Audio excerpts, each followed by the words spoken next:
Oh, they fighting one. They fighting one. Shit.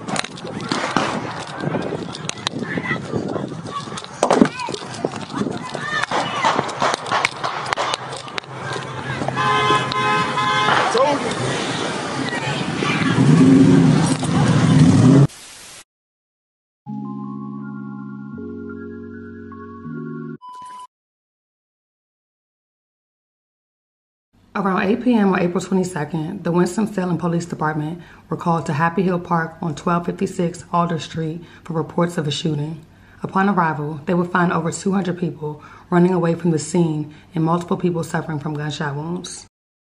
Winston-Salem police found 5 gunshot victims and a large crowd leaving from what started as a party at a pavilion at Happy Hill Park Saturday night. Police say multiple people began shooting. I counted roughly 70 evidence markers scattered around the pavilion and the street.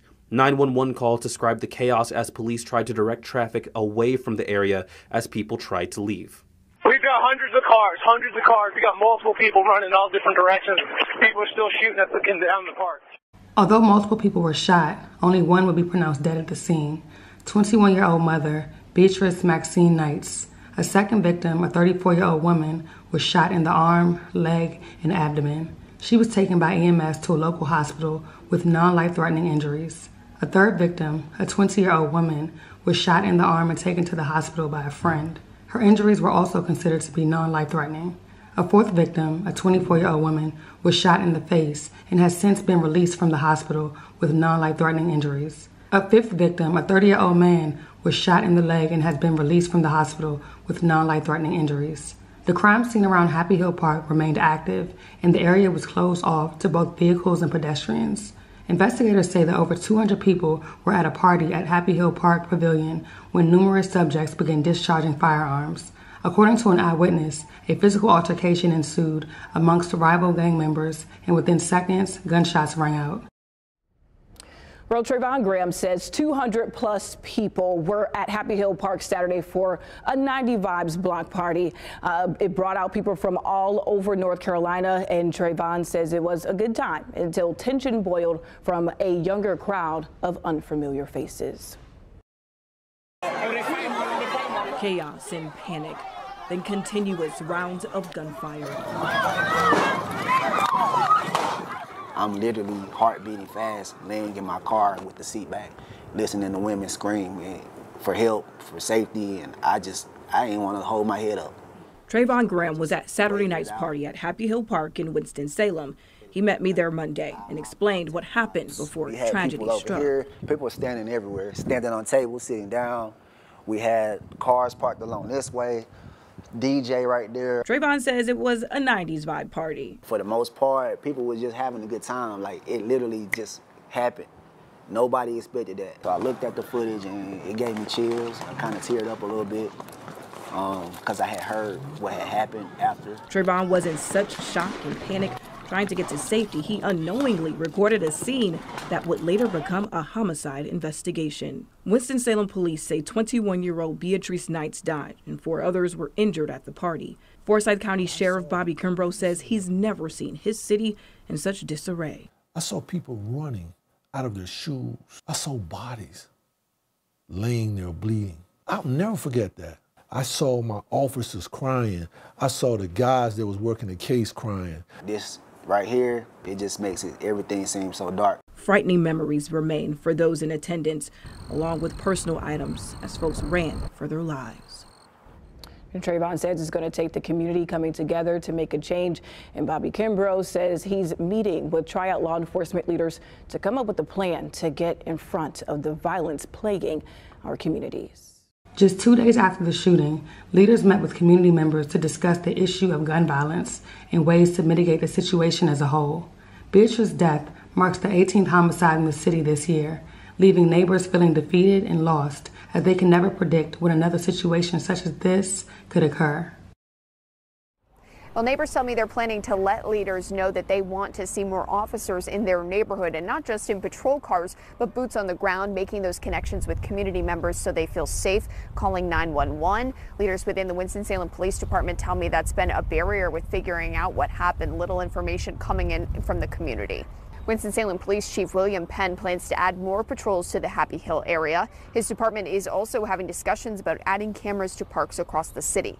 Saturday night, his officers ran toward gunfire to help victims. The pop-up block party had food and vendors and was supposed to be a chance for people to hang out and connect. Officers have not shared if any of the victims were the intended target. People who live in Happy Hills say it's a positive place and worry people from outside bringing violence will change it. You know, it's sad that, you know, the kids or the youth out today can't get together and just have a good time. You know, that's a nice park. They redid the park for the neighborhood, for the community. And I'm sure that they never expected that to happen. And I hate that people come from whichever side of town or whichever neighborhood and to come in and have that kind of violence. As of right now, there have been no arrests in the case, and police are encouraging anyone with information to come forward. The case remains ongoing. Trayvon Graham found himself closer than he wanted to be to gun violence at Happy Hill Park on Saturday. I was a photographer. I came here to capture a good time. Basically, I came to get a nice little vibe of everybody enjoying themselves. It's supposed to be a nice picnic block party. They had food. They had a food truck out here. They had people, vendors. It was a good vibe. It just went left when a fight broke out between, I guess, rival gang members. I'm sure the fight was somewhere up under this picnic area, and I think rival gang members put their hands down and picked the guns up. It was literally 10 seconds after the fight started. What did you do? I took off. I'm not even gonna lie, because there's nothing I could do. It was chaos. It was a lot of confusion. People were scared. It was a panic, and you really didn't know who was shooting and where they were shooting.